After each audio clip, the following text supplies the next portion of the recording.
evolución de la tomografía computarizada, la cual pues es como una pequeña reseña histórica.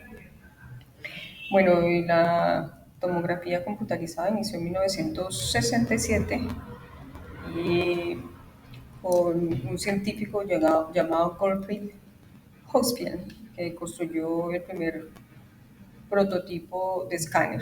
Él era un ingeniero de Londres, y también Alan Coleman, que era un matemático, y él fue quien desarrolló las bases matemáticas para la reconstrucción de las imágenes.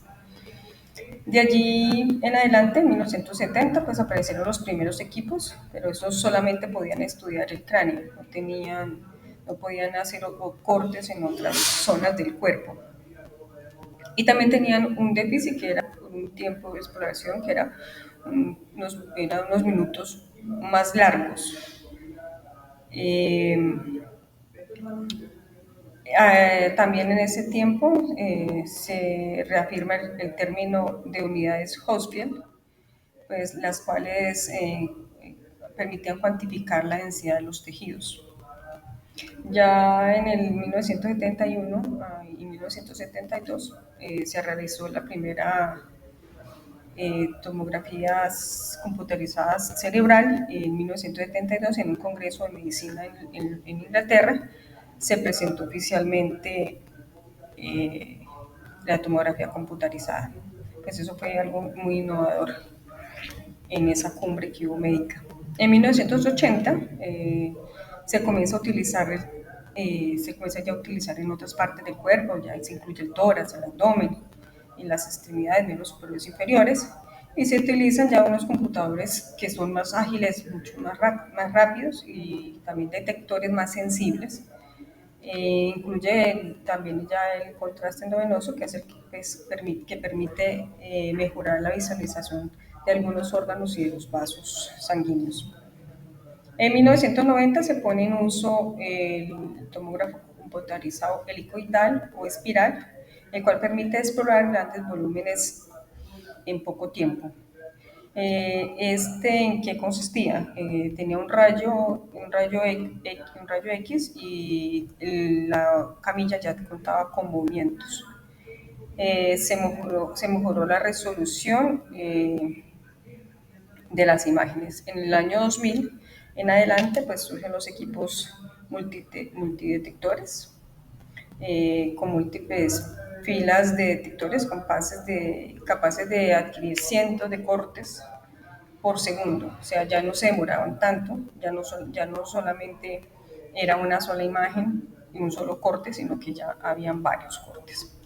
Y pues aparece también la reconstrucción tridimensional, la de 3D, en el cuatro dimensiones, las imágenes con más movimiento. Se perfecciona la geografía portal cerebral y la colonoscopia virtual. En la actualidad los equipos cuentan con inteligencia artificial, y lo que permite que se reduzcan mucho las dosis de radiación sin sacrificar la calidad de las imágenes. Se realizan también estudios de alta precisión en pocos segundos, incluyendo los de cardiología y oncología, neurología y neurología avanzada. Estas algunas imágenes son de los 50 años de la tomografía computarizada, desde el 1 de octubre de 1971.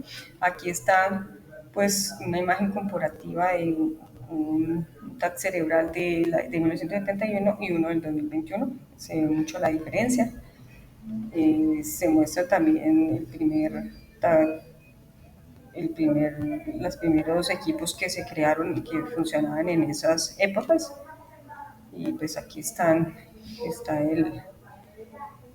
el creador del equipo. Eh, Mi segundo tema también era como explicar las primeras generaciones que se habían hecho en el TAP, sus movimientos. Aquí hay un dibujito donde nos habla que había una traslación, un movimiento que era un giro de 60 grados, y era rotatorio. El sistema de tubo de rayos X, pues, y un detector, eso era lo que tenía. Los movimientos de traslación, pues, eran en un movimiento lineal. No era como el más avanzado, sino que era solamente movimiento lineal. Sus tiempos de adquisición eran entre 4 y 5 minutos por corte. Y solo era para estudios de cráneo, debido al tiempo tan prolongado. Era de baja resolución y pues las exploraciones eran muy lentas. Aquí ya se aparece la segunda generación, pues ya cuenta un tubo de rayo X, un rayo en abanico, el detector, el tubo de rayo X con las de abanico que es estrecho. Habían varios en línea, aproximadamente 30 en movimiento de traslación, rotación alrededor del paciente. El tiempo de adquisición ya era más corto, que eran de 20 segundos por corte, más rápido pues que la primera. Las ventajas, pues mejoró la resolución y permitía explorar regiones más allá del cráneo. Las limitaciones, pues todavía era lenta y no se podía estudiar pues todo el cuerpo completo. Ya la tercera generación, pues ya hay un haz de abanico mucho más amplio, un detector que hacía una rotación. Eh, ya había pues el detector que era en arco, que después puede hacer el tubo y el arco, eran detectores rotatorios que giraban alrededor del paciente. El tiempo de adquisición ya era de 1 a 10 segundos por corte, mucho más rápido. Las ventajas se reducía el tiempo en la exploración, mejoraba muchísimo más la calidad de las imágenes, pero tenía todavía limitantes, que era la aparición de artefactos en anillos y si fallaba el detector. En la cuarta generación, pues ya vemos si avanzaba más, el tubo de rayos X era rotativo, el detector formaba un anillo fijo completo, alrededor del paciente, los movimientos solo se rotaba el tubo y los detectores permanecían estáticos. El tiempo de adquisición de las imágenes eran fracciones de segundos por corte. Las ventajas, las imágenes con menos artefactos, buena resolución y los tiempos de sus espacios. Los limitantes, alto costo y mayor dosis de radiación comparado con generaciones anteriores. eh, en la quinta generación, pues ya había era ya el TAC de cráneo era ultra rápido o por alta electrones. El sistema no usaba tubo de rayos X convencional. Los mecanismos pues eran unas de electrones que se dirigía hacia un anillo de tungsteno que generaba los rayos X. El detector era fijo alrededor del paciente. Tiempos de adquisiciones, milisegundos, demasiadamente rápido. A las aplicaciones principales, a los estudios cardíacos, se aplican principalmente a los estudios cardíacos y de estructuras en movimiento. Los limitantes, que eran altísimamente costosos, tenía una complejidad técnica y por eso su uso era muy limitado. En la sexta generación ya era el helicoidal espiral, consistía en un tubo de rayo X y un detector de rotación de forma continua, rotaba continuamente. La mesa se deslizaba en movimientos constantes mientras se adquirían las imágenes. La trayectoria del haz de rayos se descubrió una espiral o una hélice alrededor del paciente, o sea, la hélice estaba alrededor del paciente cubriéndolo totalmente. El tiempo de adquisición de las imágenes, segundos para estudios completos, o sea, ya se reducía mucho más el tiempo. Tenía la ventaja que permitía hacer exploraciones rápidas en grandes volúmenes y a muy corto tiempo. Tenía reconstrucciones multiplanares en 3D y que las luces eran pues muy reducidas. Y ya llega por último a la séptima generación de tal cerebral, que viene con múltiples cortes y un múltiple detector. El sistema de tubo de rayos X es con una base de abanico muy amplio. Los detectores son dispuestos en múltiples filas, 4, 16, 64, 128, 156 hasta 320 o más. La cobertura, pues una cobertura mucho más amplia en un solo giro y permitía estudios de cuerpos completos. Tiempo de adquisición, segundos, tiene una alta velocidad. Las ventajas en una alta resolución espacial y temporal. Reconstrucciones múltiples en 3D y las aplicaciones en angio, en TAC cerebral, en cardiología y perfusión. Las limitaciones pues en alto costo de los equipos. Bueno, esa fue mi presentación. Muchas gracias y espero que les haya gustado.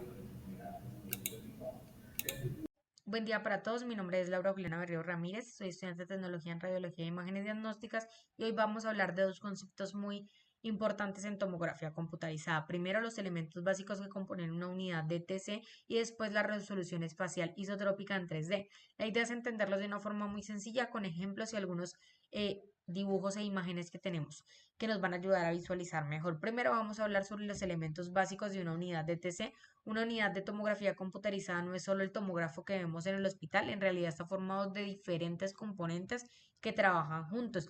Primero está el gantry, que es esa especie de aro grande por donde pasa el paciente. Dentro de él están dos piezas claves que son el tubo de rayos X, que es el que emite la radiación, y los detectores, que son los que captan esa radiación después de que atraviesan el cuerpo del paciente. Luego está la mesa o camilla, que se mueve de manera muy precisa para que el paciente avance dentro y fuera del gantry y se puedan obtener cortes sucesivos. No podemos olvidar el sistema de cómputo, que es el encargado de procesar toda la información que recogen los detectores y reconstruir todas las imágenes. Y finalmente está la consola de control, que es donde el tecnólogo o el operador programa todos los parámetros de la exploración y controla todo el proceso. Si lo resumimos de alguna manera, como lo podemos imaginar en un circuito, está el tubo del rayos X, el paciente, detectores, computadora y consola. Todas esas partes son indispensables para que la tomografía computarizada funcione. Vamos a hablar sobre el segundo tema, que es la resolución espacial isotrópica 3D. Eh, Normalmente cuando hablamos de imágenes en TC pensamos en cortes o en rebanadas del cuerpo, pero para trabajar en reconstrucciones en 3D necesitamos que esos cortes tengan la misma calidad en todos los planos. Eso es precisamente la resolución isotrópica, que los voxeles, que son como pequeños cubitos que forman toda la imagen, tengan la misma medida en sus tres ejes, en lo alto, en lo ancho y en la profundidad. Si los voxeles no son cúbicos sino rectangulares, la imagen se distorsiona al hacer las reconstrucciones en 3D, pero si son isotrópicos podemos girar la imagen, verla desde cualquier ángulo y mantener la misma definición. Esto es clave, por ejemplo, en estudios de planificación quirúrgica, en odontología, en traumatología y en cualquier caso en el que se necesiten estas reconstrucciones exactas. En conclusión, la unidad de tomografía computarizada está formada por un conjunto de elementos que se complementan para generar imágenes, y gracias a avances como la resolución espacial isotrópica en 3D, hoy podemos obtener imágenes mucho más precisas y útiles para el diagnóstico. Espero que con esta explicación haya quedado claro cómo funciona y por qué es tan importante en la práctica médica actual. Muchísimas gracias. Buenas tardes. El día de hoy, mi nombre es Jean-Pierre Valencia. Voy a hablar el día de hoy sobre los artefactos y sus soluciones. Uno de los artefactos es el endurecimiento del haz, que su causa es que los rayos de X de baja energía son absorbidos antes y dejan la mayor energía generando bandas oscuras o franjas. Pues la solución que podemos dar a eso es que es un uso del filtro de compensación, otro la aplicación del algoritmo de corrección o ajustar protocolos de adquisición. Otro es el movimiento del paciente, que su causa es la respiración, latido cardíaco o movimientos involuntarios. Pues la solución es que la inmovilización debe ser adecuada, la distribución de claras de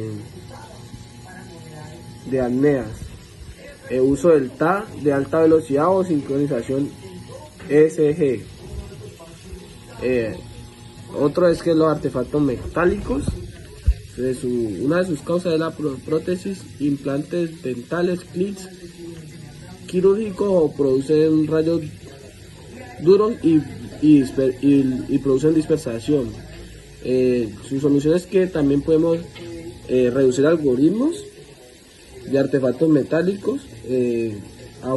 Pues otro es ajuste de ventanas de reconstrucción, Otro es que la adquisición con mayor KB. Los artefactos, otra es que los artefactos en imágenes 3D, reconstrucciones, o sea, una de sus causas es que los errores en la interpolación o la segmentación. Una de las soluciones es que la reconstrucción del software optimizado, ajustar el grosor del corte y pues también los parámetros de reconstrucción. Otro es que también es el fuera del campo outfields. Una de sus causas es que partes del cuerpo quedan fuera del FOV, genera áreas blancas o distorsionadas. Solución: colocar bien el paciente en el isométrico. Aplicar el campo de visión si el equipo lo permite también.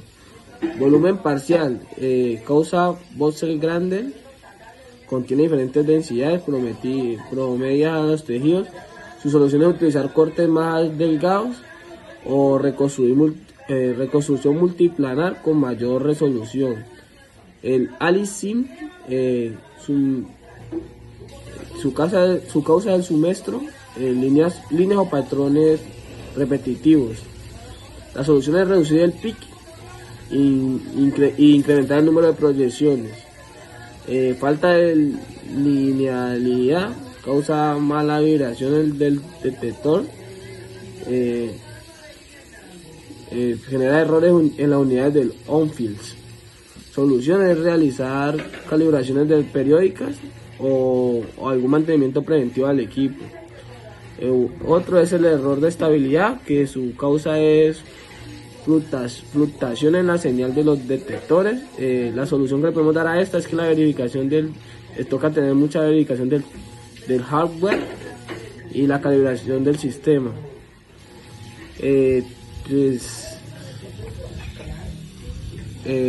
Quería hablarles un poco sobre eso.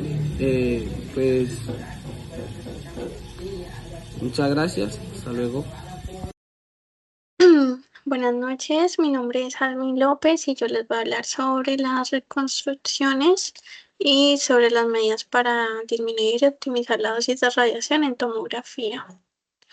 Entonces, en las reconstrucciones de tomografía, pues estas son imágenes que son obtenidas a partir de la secuencia axial original, pues, del primer escaneo que se hace, y pues ahí es donde se pueden ver estas mismas estructuras, pero en diferentes planos. Lo podemos ver en plano coronal, en plano sagital, en plano axial, y pues lo cual puede determinar y ayudar a destacar bien la lesión que se está sospechando. Entre las reconstrucciones de TAC podemos encontrar las de máxima intensidad de proyección o MIP, donde pues este es un algoritmo que permite destacar los voxeles que tienen mayor densidad o mayor valor de UH de una región. Esta es utilizada pues más que todo en estudios vasculares para descartar trombos o estenosis o en la valoración de hueso en caso de fracturas muy pequeñas. Y entonces aquí podemos ver, me deja grande. Como ejemplo, una angioresonancia donde se puede observar la reconstrucción del polígono de Willis. Entonces, esto por lo menos aquí podría ayudarnos a observar alguna anomalía de alguna malformación arteriovenosa o algo por el estilo. Entonces, existe también la mínima intensidad de proyección o MIMP. Esta pues es al contrario que la que ya hablamos, pues esta destaca los voxeles con menor densidad o menor valor de UH. También esta se utiliza más que todo pues en los estudios que tienen estructuras de menor densidad como son los pulmonares y hacen para identificar afecciones respiratorias. Aquí por lo menos podemos ver un TAC de tórax, creería. Detectoras y se puede observar aquí, digamos, como el comportamiento de los bronquios. Entonces ayuda a descartar como alguna patología respiratoria más que todo. Está también la reconstrucción volumétrica, que está pues por medio de los datos arrojados en las imágenes de tag, em, por lo menos lo que es la transparencia, el color y el brillo de los bots se les permite realizar una estructura en 3D. Esto se utiliza mucho en los estudios vasculares. Por lo menos aquí tenemos eh, este estudio, me imagino que una angio de las arterias pulmonares y el corazón. Y pues aquí podemos observar como todo el ramillete de vascularización que tiene esta parte. Entonces, ayuda mucho como para identificar igual malformaciones arteriovenosas, etcétera. También está la reconstrucción de superficie sombreada, que esta es una técnica que, al contrario de la volumétrica, no genera como tal una reconstrucción total de 3D, sino solo de la superficie de la estructura deseada. Y esto lo que hace es que genera como una luz artificial que ilumina, entre comillas, el objeto, y con eso podemos realizar la reconstrucción de la superficie midiendo las intensidades de luz. Entonces aquí como ejemplo podemos observar una reconstrucción de hombro. Y esto se realiza por medio, pues, de como si la luz le diera, entonces ahí podemos observar como la superficie de estas estructuras. Bueno, eso sería todo por las reconstrucciones. En el TAC, para poder realizar algún estudio, hay múltiples factores em, que pueden interferir en lo que es la radiación, la calidad de imagen, en lo que es, bueno, entre otros factores. Y estos también pueden lograr disminuir las dosis de radiación, que es lo que más se busca, tener calidad de imagen y a la vez disminución de radiación.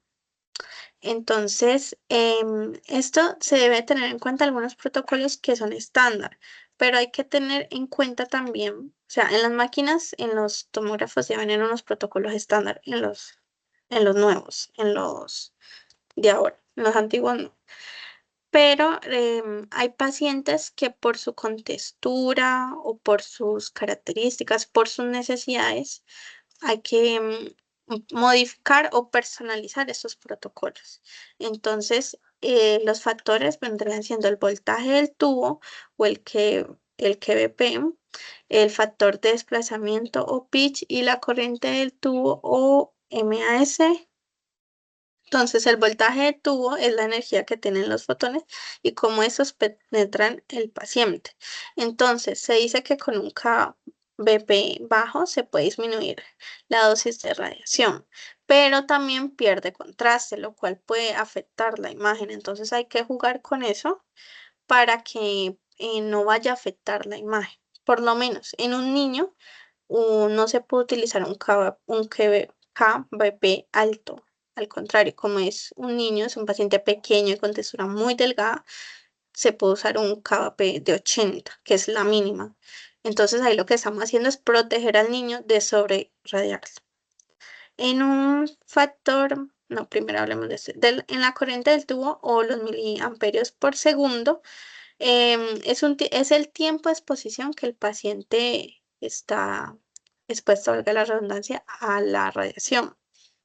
Entonces se dice que a menor miliamperaje por segundo, menor dosis de radiación, pero a su vez, como contraparte, puede generar ruido la imagen. Entonces, cuando se juega con estos dos factores del voltaje y la corriente, podemos modificar y realizar un protocolo adecuado dependiendo del paciente. Entonces, por lo menos si es un paciente que se necesita hacer una, tener como una especificidad, se le realiza más tiempo. El contrario, si es un paciente que ya tiene la patología, que ya se la diagnosticaron, ya se la biopsiaron y solo es un control, menos tiempo, o sea, menos miliamperaje por segundo. Aquí en el factor de desplazamiento se refiere a qué tan separada están la espiral por cada corte. Es decir, mientras va pasando el paciente, qué tanto va generando el corte. Si el corte es bajo, se reduce el tiempo, ya que las espirales son anchas. Entonces, puede ayudar con la radiación, o sea, dar menos dosis de radiación, pero a su vez no genera tan buena resolución espacial. Entonces, esto por lo menos en un paciente que está politraumatizado o algo por el estilo, es necesario realizar el estudio más rápido, entonces por eso se utiliza un pitch bajo. Pero si es un paciente que hay que diagnosticarle un tumor o una lesión que está compleja, se utiliza un pitch alto. Entonces, todos estos tres factores más que todo se usan para poder personalizar al paciente y generarle una calidad de imagen y con esta pues un diagnóstico óptimo. Entonces, eso sería todo. Muchas gracias.